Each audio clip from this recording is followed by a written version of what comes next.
Good afternoon, everyone. Again, I'm Fred Heldenfels, Chair of the Texas Higher Ed Coordinating Board, and it's my pleasure to welcome you to the 2012 Higher Education Leadership Conference, Continuous Improvement and Innovation in Higher Education. The fact that each of you take the time and make the effort to join us here today is a testament to your commitment to our state and its people. I want to thank each of you for all you do, including being here today.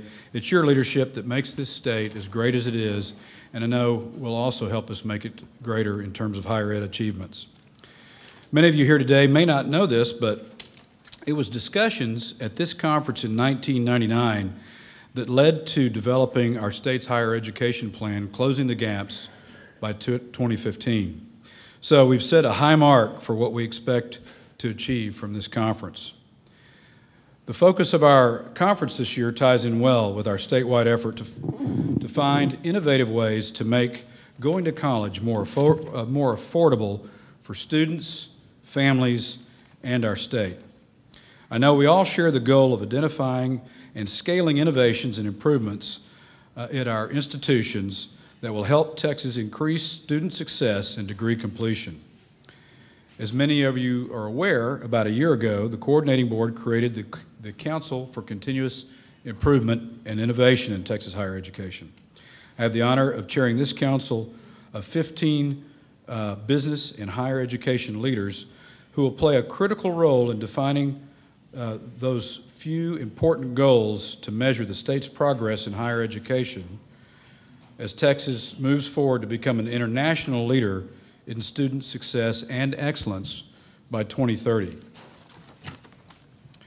The Council will also identify best practices that promote genuine cultural change to eliminate waste and increase productivity through continuous improvement on every campus in all areas, not only operations, but in programs to increase student success in counseling, tutoring, admissions, mentoring, financial aid, and developmental education. I'll be sharing with my fellow council members what I and other board members learned from our speakers and participants here today.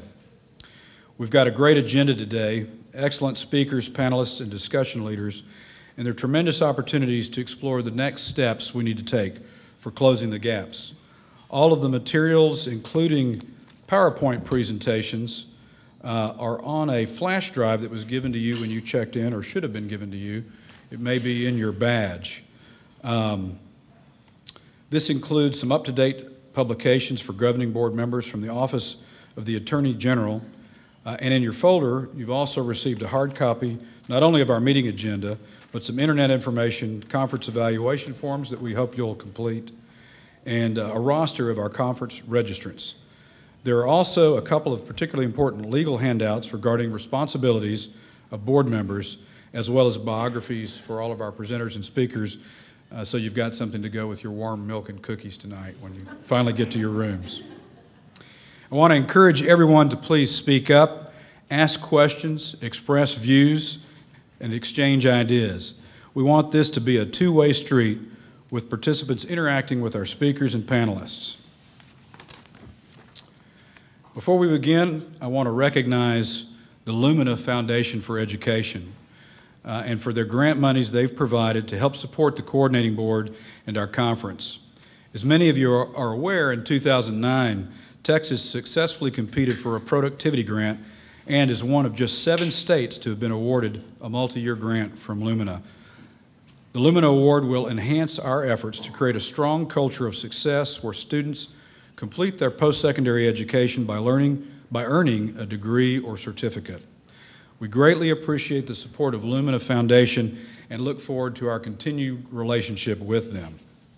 So now let's get started. We'll begin our conference today with the Honorable Judith Zaffarini and the Honorable Dan Branch, who together are co-chairs of the Joint Oversight Committee on HEGET. Now we all know that means Higher Education, Governance, Excellence, and Transparency. As well as share their preparations and plans for the 83rd Texas Legislative Session. After the panel presentations and discussions, we'll have roundtable discussions, and I'm not going to go through the whole agenda, but I do want to point out there'll be some roundtables with 3 out-of-state panelists and Andrew Nigg, Director of the Stanford University Artificial Intelligence Laboratory and co-founder of Coursera. Dr. Nigg and these individuals will be available for further discussion from 4:45 to 5:30 to give you an opportunity to meet with them about innovative practices and activities in other states that are helping to promote continuous improvement on college campuses. These sessions will run concurrently at that time. And finally, after our formal proceedings conclude at 5:30, right outside this ballroom, there will be a 6:30 reception prior to our dinner at 7:15 to be held in the Phoenix Ballroom North. Our distinguished keynote speaker this evening will be Dr. Arthur Levine, the president of the Woodrow Wilson Foundation.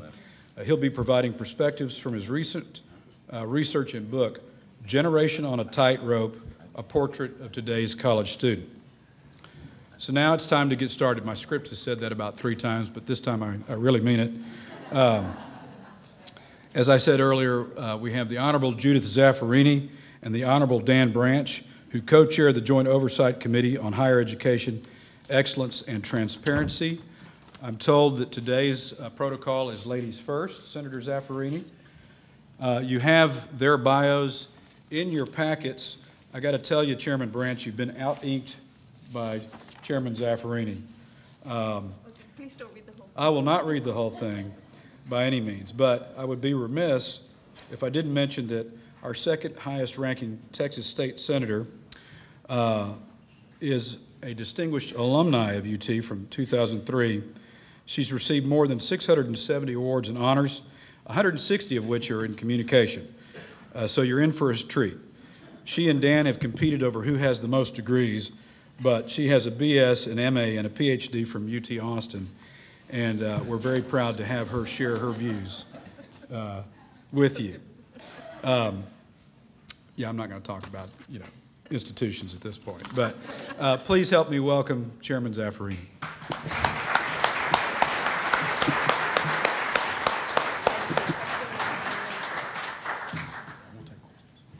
Thank you so much, Mr. Chairman, and thank you, Chairman Branch, for being with me as we make these presentations together.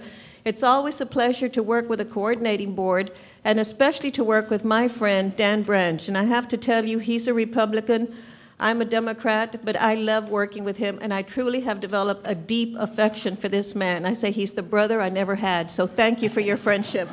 I thought it was deeper than that. Maybe at a younger age. At this age, I'm tired.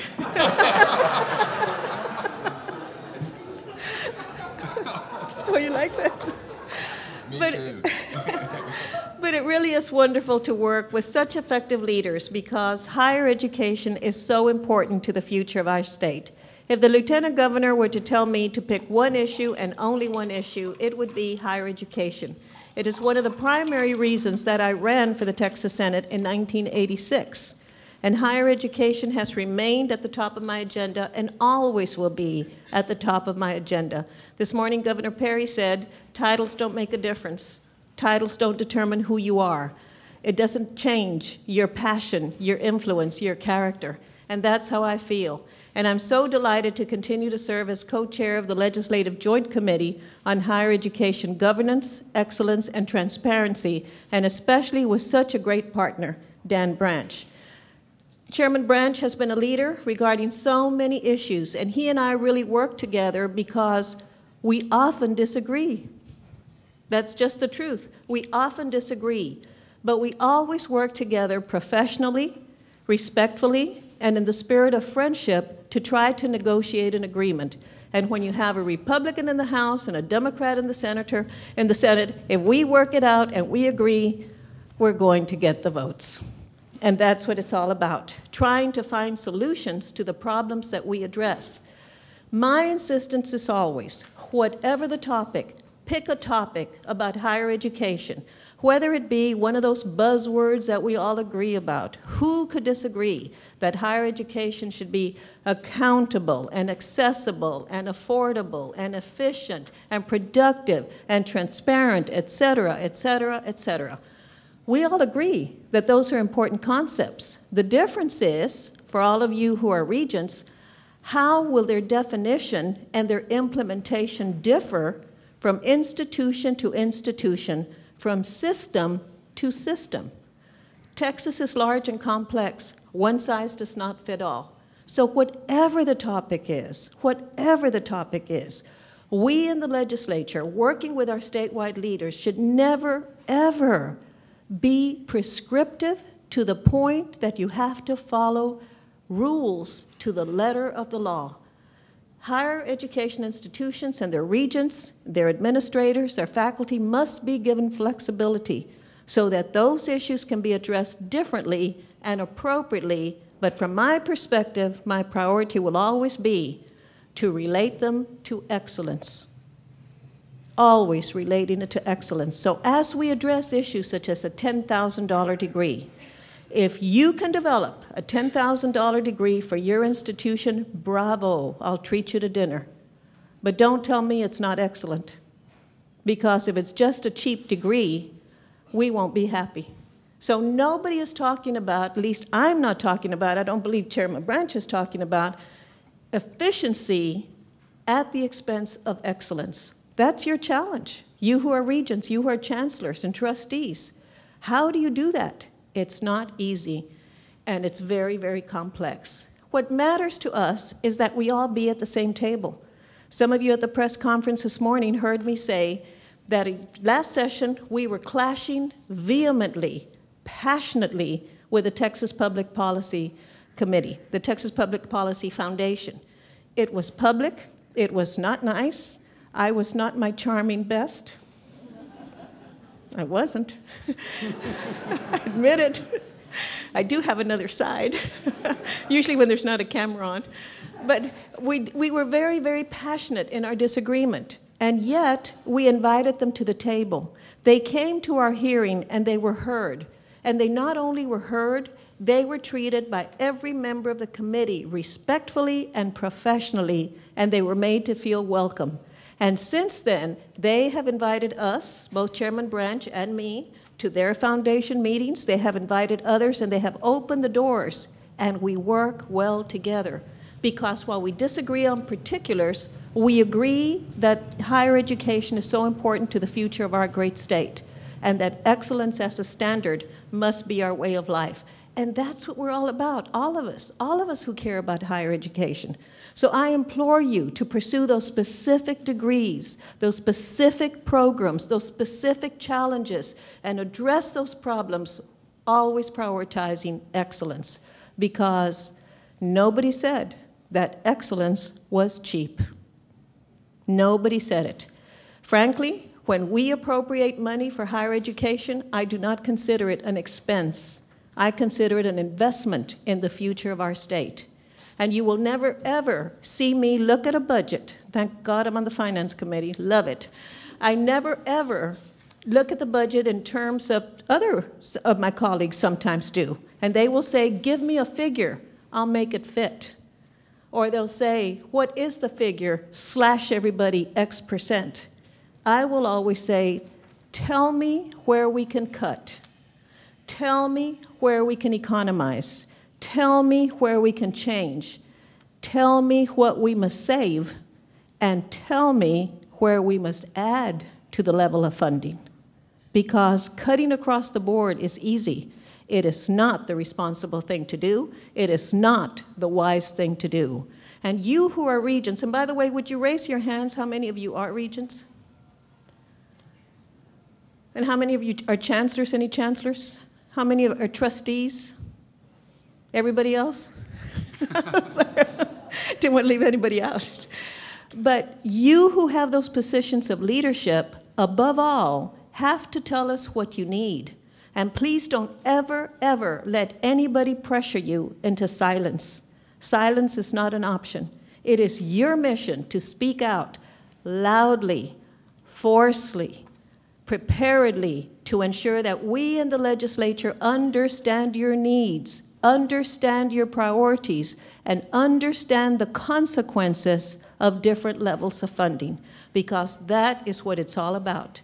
As our HEGET committee, as we call our Higher Education Committee on Governance, Excellence, and Transparency, moves forward, We will continue to focus on governance, specifically focusing on regions. And we will be addressing such things as the processes by which regions are educated, the processes by which regions are selected, nominated, confirmed, etc. But to be very specific, one of the recommendations that we've heard testimony about, focuses on this kind of orientation.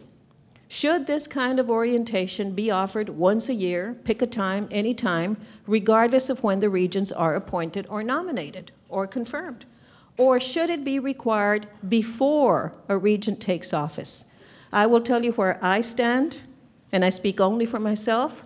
I believe that every regent should be subject to orientation before that regent takes office, because a regent who is unprepared can cause chaos.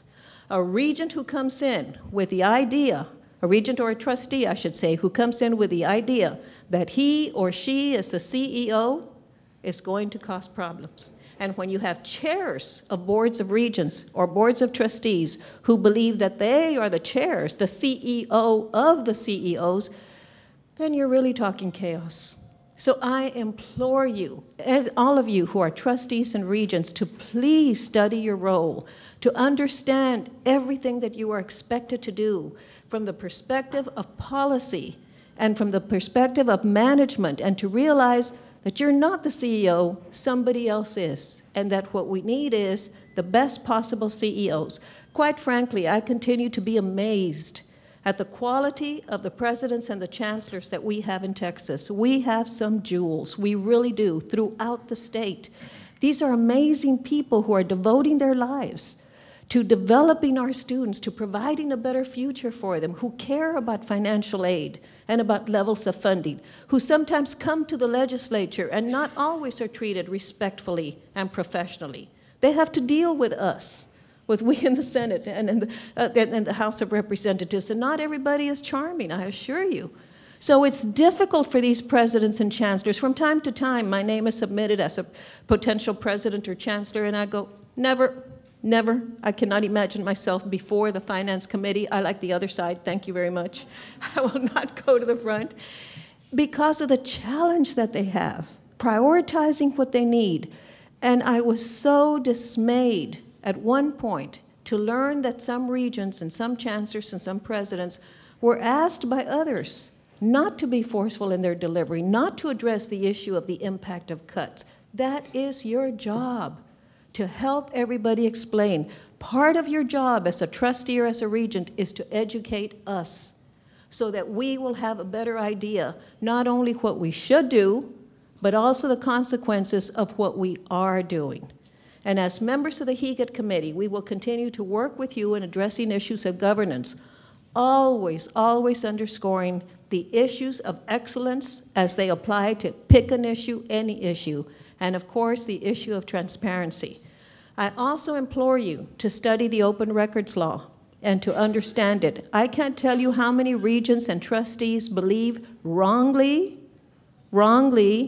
that if they send a state business-related issue discussed in an email on their personal phone or their personal computer, it is not subject to open records.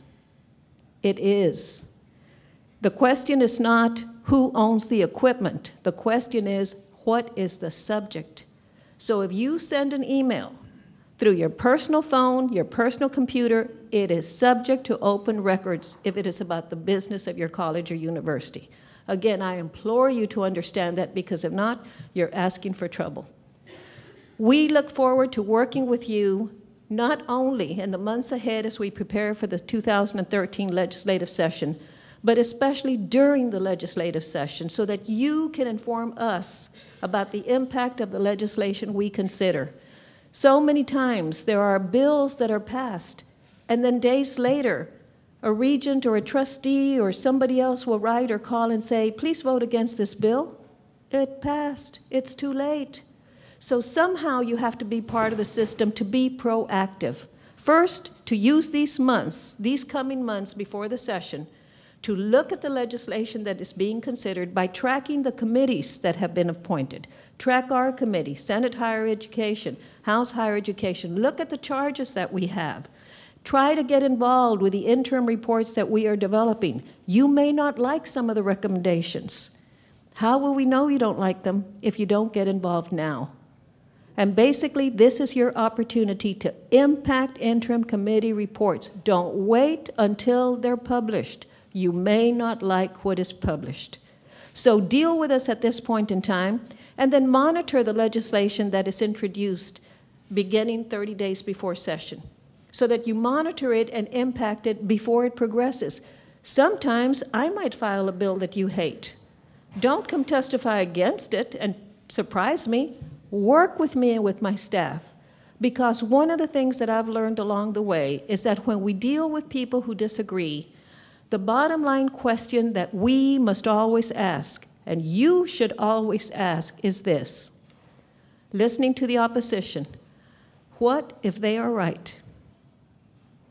We can't just stand by our guns. We have to consider the alternative perspective. What if they are right? And then deal with it. I'll give you an example. One year I filed a bill for the comptroller that focused on safe cities, safe rivers. One of my staff members came to me and said, we have this scathing letter from a constituent, and we don't want you to read it, but he is opposed to your bill. And I said, well, let me see the letter. No, it's too rude, it's hateful, it's scathing, and it was somewhat vulgar. So I said, I've read vulgarities before, won't be the first time. So I looked at the letter and read it, and it was obnoxious, it was hateful, it was disrespectful, it was every negative term that you could think of. And I put it down, and he said, I told you not to read it, and I looked up at him and I said, Chance, what if he is right? And he was stunned. And I said, what I would like you to do is spend the weekend in Uvalde, the hometown of this letter writer, and spend the weekend with him and let him show you what he's talking about, and then come back and report. Monday morning, he was in my office, and he said, he was right. He was. Now, he should have been more respectful and professional instead of name-calling, but we read that letter and responded to him, and the day we passed the bill, he was in the gallery applauding the bill because we had changed it to address his issues. So when we disagree on issues, and quite frankly, Commissioner Paredes and I disagree all the time, right? Very often. Very often. And Chairman Heldenfels and I disagree all the time, often, as he would rather say. I'm certainly not going to disagree to that. All right. Thank you. But we disagree often, as you say. So what? Work it out. And when we disagree, I have to consider, what if they're right? And they need to consider, what if I'm right? And what is the rationale for our perspective? For example, the priority model. On what attempt did we pass that? Third or second? Third? I voted against it twice or opposed it twice. The third time, I passed the bill. It was a Senate bill, and Representative Branch was the House sponsor. Outcomes-based funding. We disagreed. We passed the House bill. I was the Senate sponsor. But we worked it out. It's not just a matter of sitting there and saying, I disagree with you, I don't like your legislation, it's dead. Work it out. Come to the table. Have a discussion. Be productive. And sometimes it takes several sessions to pass a bill. When the issue is controversial, when there isn't agreement, the best thing to do is work it out and to proceed slowly and carefully. For those who come to me and say, I've been working on this for 3 years, or I've been working on this for 6 years, give me a break. Don't you know the meaning of the word persistence? Isn't there a reason that you have taken so long to do this? And why in the world would you give up if you really think it's a worthy goal? I will give you a perfect example that helps define my vision of persistence. In 1967, my husband and I were UT students. He was in law school, I was an undergraduate. And we worked for then Senator Wayne Conley, 1967. Laredo leaders, my hometown, came to meet with a senator to talk about a 4-year university in Laredo. We joined them as students, joined them in the effort, and understood the need for a 4-year university in Laredo. Was the largest city in Texas that did not have a hometown university. 1967. 26 years later, in 1993, I passed the bill. 26 years. That is persistence. And so when you talk to me about 3 to 6 years, don't expect any sympathy, because I've been there in worse situations. But whatever you address, especially underscore that word excellence. When you talk about innovation and creativity and online and blended learning and technology in higher education, we do not simply want a faster, cheaper education. We want a cost-effective, efficient education that is excellent, and that is the best thing that we can do. And we must strive for it all the time, not once in a while. Aristotle said so long ago that excellence is not an act, but a habit. All of us must develop the habit of excellence in higher education. Thank you for asking me to be with you today. I appreciate it. Well done, well done. Thank you, Senator. Thank you, Senator. Well said. Our next speaker, and we should end up with hopefully at least 15 to 20 minutes for questions and answers for these two distinguished leaders. I'm not going to read Chairman Branch's bio to you, but just a couple of highlights. Everyone knows, of course, that he is the chairman of House Higher Ed and a member of the Legislative Budget Board and of Calendars. But I think it's a mark of his leadership that his fellow House delegates in North Texas have elected him to a second term to lead the Dallas area legislative delegation as their senior member. So I think that's a distinguishing mark. Dan has been a leading advocate of budget and education reforms. His leadership has particularly been focused in 4 areas: developing more Tier 1 universities, lowering tuition and textbook cost, expanding the use of digital content, and aligning funding to outcomes. So please welcome Chairman Branch. Thank you. Thank you. Thanks, Fred.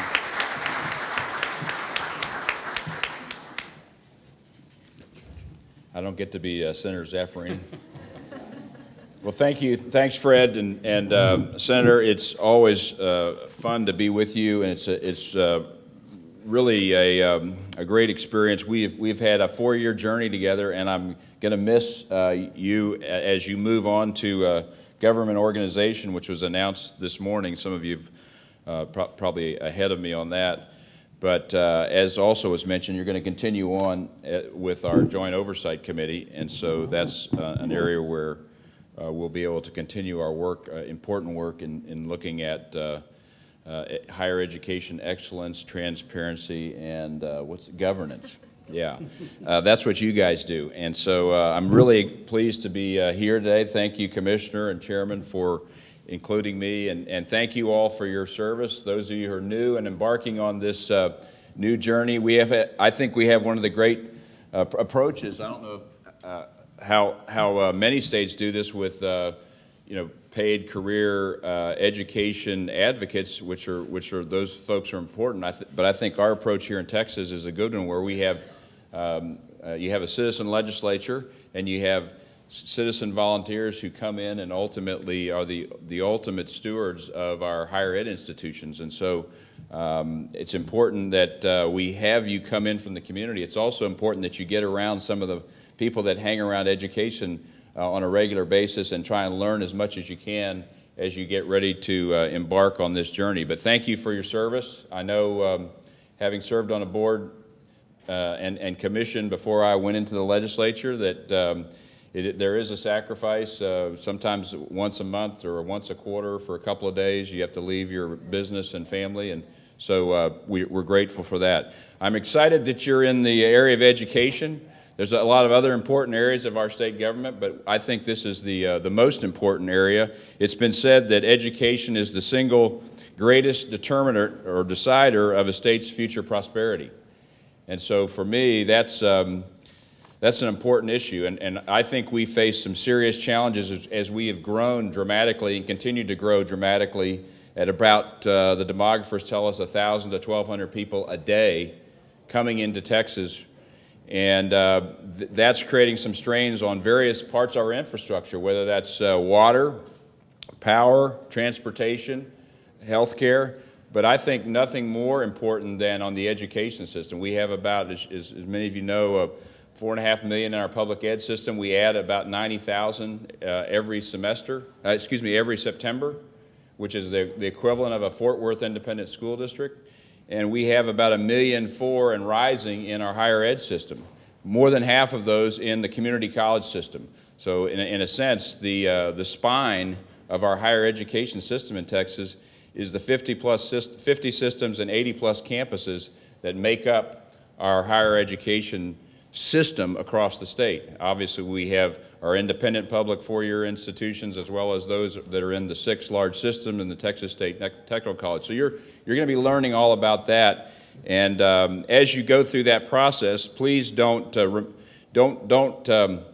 miss the point that this is fundamental to the future of our state. You know, I think it was Mirabeau B. Lamar when he was president of the Republic that said, education is the guardian angel of democracy.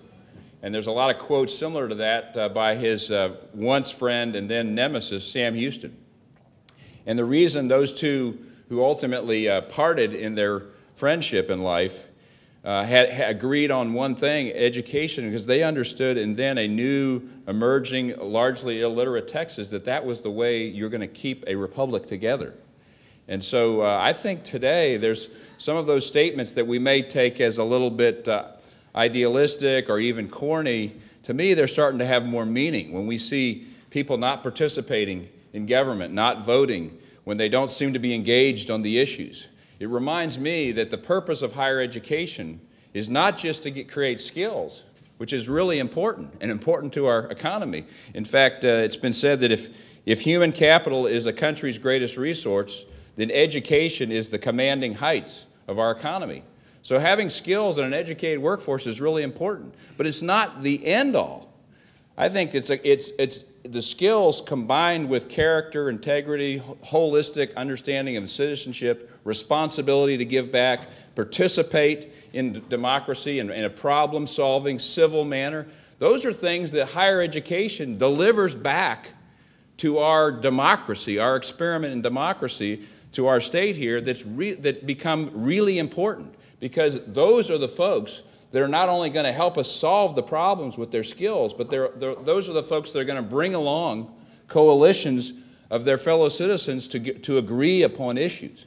And so for me, let me just end the first point is that what you are involved in, I think, is the single most important issue of our time, which is, will we educate, in the whole sense of the word, our next generation here in Texas? And right now, by certain metrics, credentials, bachelor's degrees, associate's degrees, certificates, our youngest tranche of our population, aged 25 to 34, is considered less educated than our middle-aged and latter-aged working population. To me, that is unacceptable. And that's why Fred and Raymond and Judy and I are giving a lot of our time and efforts to turn this around and to change that, like the U.S. just recently did. The United States just recently tipped back where its youngest age population is now more educated than middle age. We were in the same state as Texas, where we're lagging that. So that's why I think you're seeing this whole cultural shift and focus on completions. And that's not to say we should reduce quality. I occasionally go to these commencement exercises, and I've noticed that the mace is carried in by the most senior faculty, the dean of the faculty. And I asked why. I said, why? I get that the president gets to wear some sort of Mayor of London chain-looking pendulum. But I said, why doesn't the provost carry in the mace? Or why doesn't the president have, why doesn't the mace lead the president into the procession?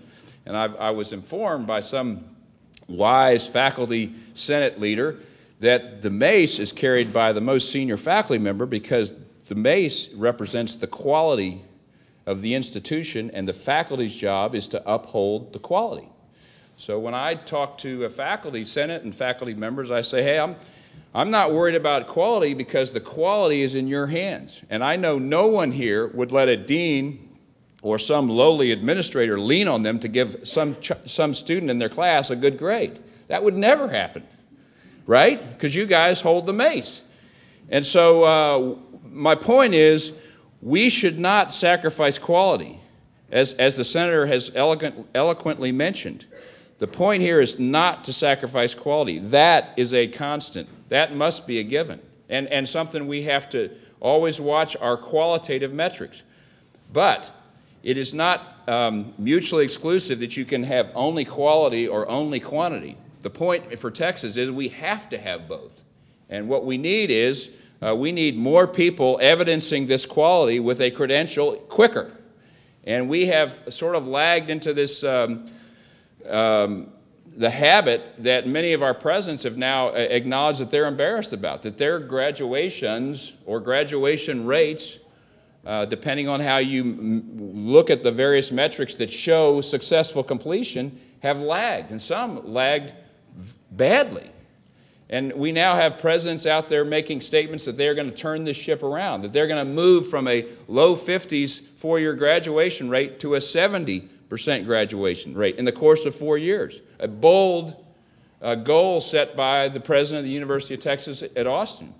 And I'm looking for more presidents to make those sorts of bold shifts. I've seen recently where another institution went up nearly 11 percentage points in their graduations, their four-year graduations, just this past year. So I think what we're seeing, as you guys who are entering into the trusteeship role, what you're seeing is a state that is now shifting its focus and a culture that's now very much starting to focus on completion. And this is not isolated to Texas. This is an issue going on around the country. We have a whole movement called Complete College America. We have various foundations like Lumina and Gates and others that are really focused and pushing this. So this is not sort of a virus that's only come to Texas. This is something that everyone's focused on, and we need, as a country, to have a workforce that's educated at about 60% of our adult population. They need to evidence a credential. And of course, the credential is only as good as the quality behind it, but it is a marker of an educated workforce. And so that's the reason why that's so important. Other issues that relate to this fundamental need to have an educated workforce and a fundamental need to turn around, in our case, a state, an aircraft carrier, if you will, that is now turning, but we need to find ways to turn it quicker in order to preserve our future. You can imagine an uneducated workforce in a knowledge economy. If we don't have the human capital, we don't have an economy. We have a very different economy. All of a sudden, Hong Kong and London and New York and San Francisco, LA capital sources are now moving away from us as opposed to coming to us. Instead of people coming here for jobs and us creating a lot of jobs and having research and innovation, they're now moving other places. And that's I guess the nightmare we want to avoid.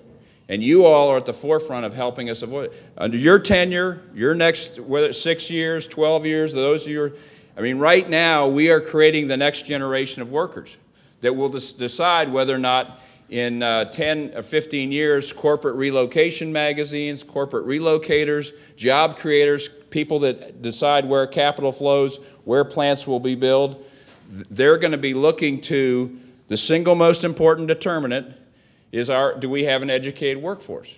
And in the full sense of that word.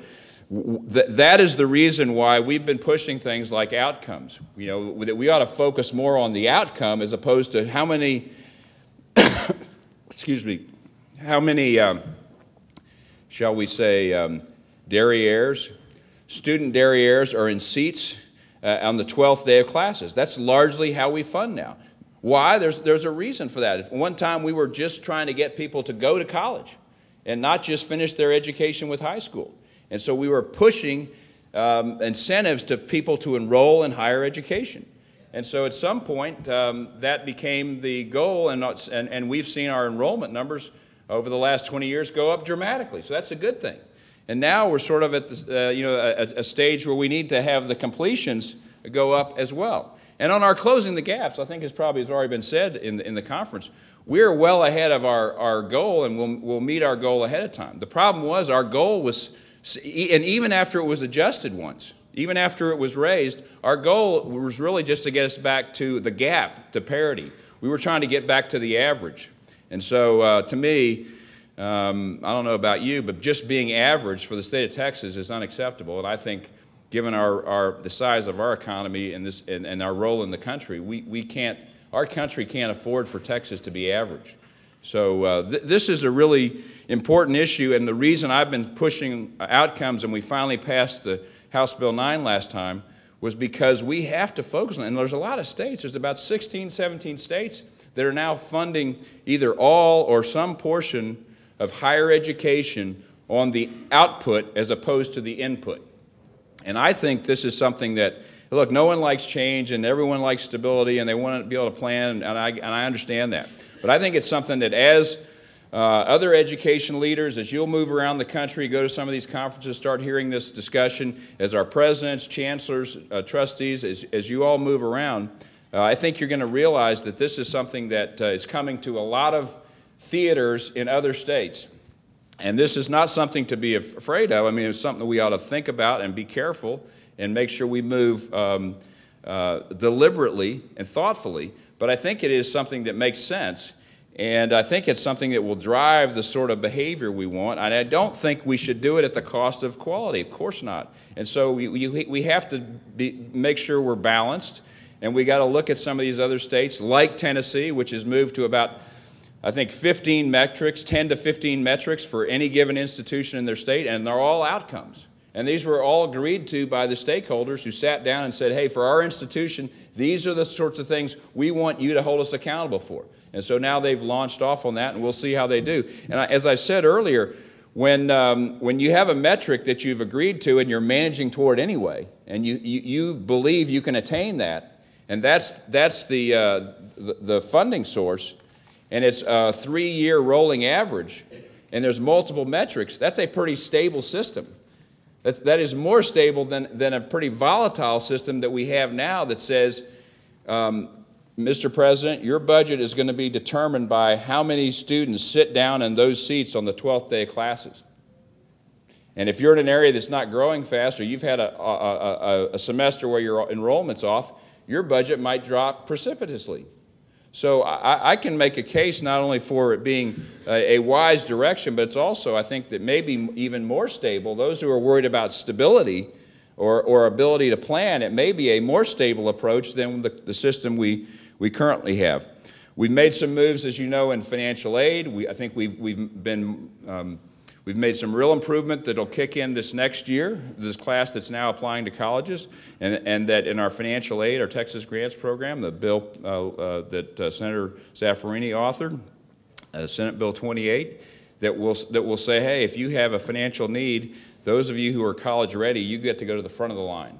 Doesn't mean the other students that have a financial need don't get scholarships. They just don't go to the front of the line. Our current system says if you have 2 people with need, both having equal need, and one gets their application filed, presses the button first, they go ahead of this person. And that's not really what we're looking for. I'm really looking for the student who's really persisted and worked hard and shows college readiness, and I'd rather that person have the first shot at a scholarship as opposed to a student who hasn't shown that aptitude and interest and drive and perseverance, and maybe is a C or a D student.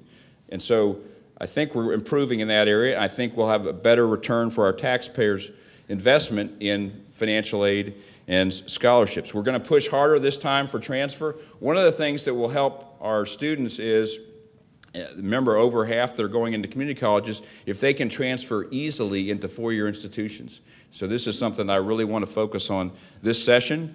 And we just don't want to have them get credit. A lot of these students need to get credit in their major. Therefore, we have to have this conversation going on between the 4-year institutions and the 2-year institutions. They have to agree on certain core subjects and learning objectives. And if they do, then they ought to give the credit to the student not as an elective, but in a core competency or in a major. And there's a big difference between just giving someone credit as an elective versus giving them credit in a core major that they can keep moving through the system and hopefully get out with 120 some hours of credit. Another area you'll hear about is developmental education. This is the group that is coming out of high school not college ready. And there's a few people that go around the state saying, you know, we're all saying everyone has to go to college. No one's saying everyone has to go to college. I think everyone either better be workforce ready or college ready, and they better have the right sort of problem-solving skills and cognitive disciplines to manage the skills or the trade they want to go into. And often, I think a lot of these folks who go into trades and get confidence and dignity and learn a skill, often they want to go back to school. And they want to be the boss as opposed to the journeyman. And so I'm all for people moving into the trades out of high school if they have the skills ready. And I know that those people will self-select and probably, if they choose to, have an opportunity to go on for even further education. But we have to make sure that our students are ready, and we're looking for better ways.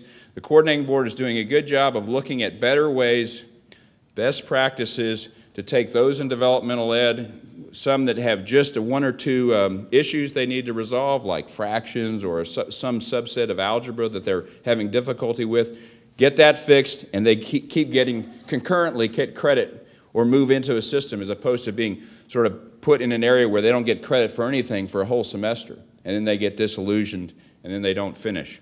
And so developmental ed is one of these things where instead of lumping everyone in one big group and say you're not college ready, we have some that are just barely not college ready, and there's a lot of those that we can fix quickly and help move along. And then there's a group in the middle, and then there's a group that need a lot more help. And so we're developing best practices for each of those groups. We also have an effort that is focusing on our research and the creation of new knowledge. You know, your institutions not only transfer knowledge, they're in the knowledge transfer business from faculty to student, but also in the knowledge creation business. And that's often what attracts the best faculty and the best students. And so we had as the Senator mentioned, we had I thought sometimes too simplistic or a debate about whether or not, you know, we should be doing research or whether or not we should have great teaching. My view is that the two go hand in hand. And where you have an institution that's involved in research, they also should expect great teaching, and that they shouldn't just focus on research and have poor teaching. Of course not. They should have the best of both. So we have a program, the Emerging Tier 1 University Program.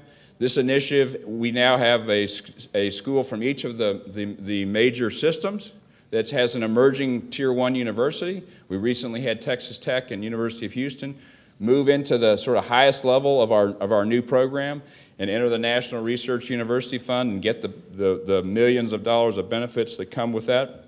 What we need here is schools that are on the pathway, on a journey to becoming a Tier 1 institution, at least $100 million of research, considered academically superior, welcomed into various associations like the AAU and other groups that are identified as, quote, Tier 1. We have several institutions that are moving along that path. Why is that important? Because we're losing some of our best and brightest kids to other venues outside our state. So if a student can't get into the University of Texas, or they can't get into Rice, or they can't get into Texas A&M, some of them are choosing to go to places like Kansas or Oklahoma or Georgia or Mississippi. Can you believe it? We need to have really fine institutions, which we do, that are perceived nationally as really fine institutions, so that we can keep people in Texas. We can keep our best students here. And we want them to be really excited about going to Texas Tech University.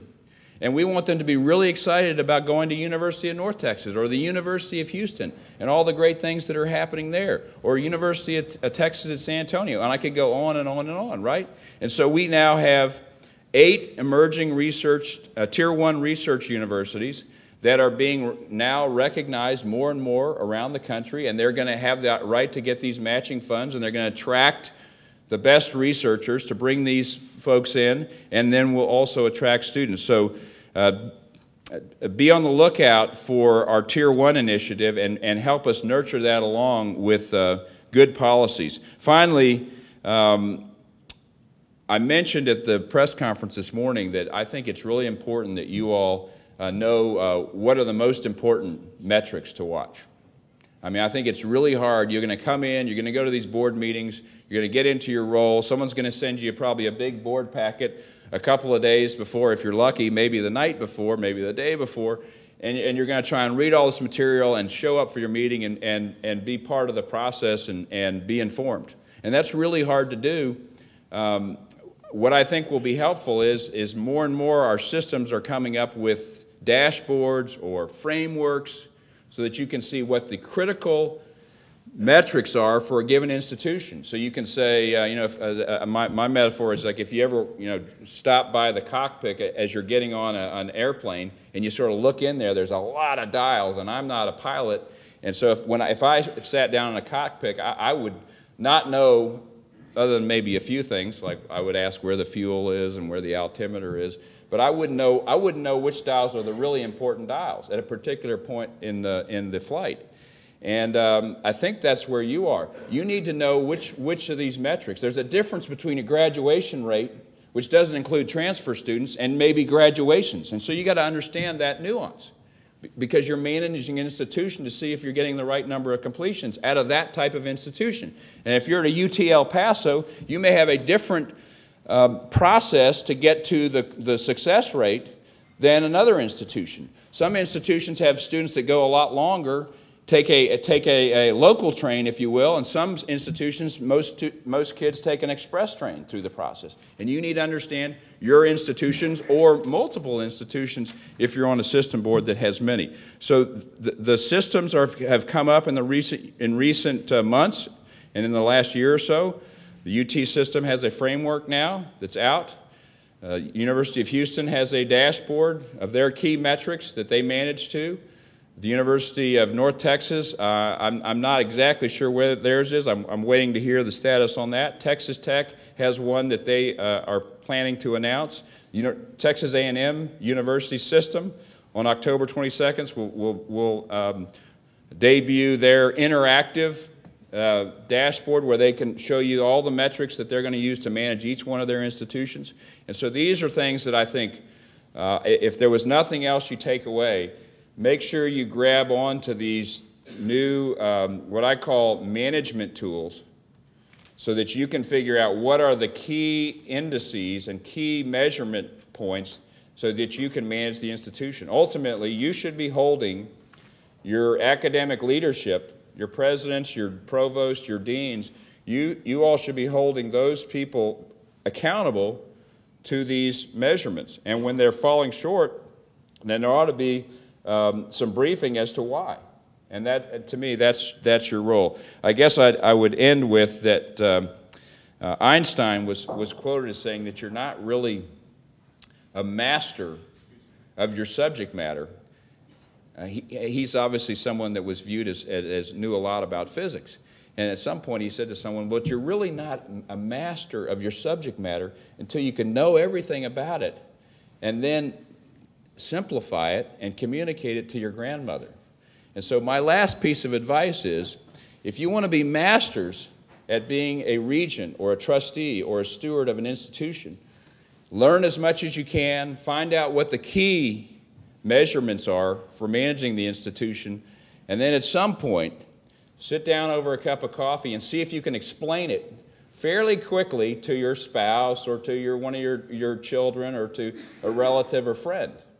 And then that will really be the test of whether or not you're a master of this role, is not only assimilating as much information, but then ultimately taking it on board in a way that you can communicate it to neighbors. And then therefore you also may be able to communicate it to some of us, and we can then help you with the policy changes you want to improve your institutions. Thank you for your service. Appreciate it, Fred. Yeah.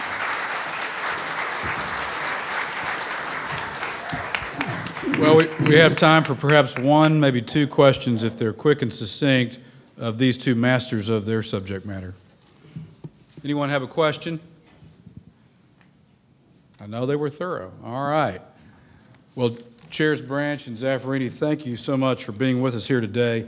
Needless to say, we look forward to working with you in the session to come. Can I ask you a question, Senator? If I may, Nadia Cavazos, LCC trustee. Senator, this morning I was reading that very unfortunate that you've been removed from the higher ed board. I wish they would have left you because you've done a great job in education, whether it's higher ed or public ed, and you've been an asset. I wish that Lieutenant Governor Dewhurst would leave you there because I, as an educator and a trustee, really appreciate what you've done, and I think it's a disservice to Texas that you've been removed from that committee, Senator. Thank you.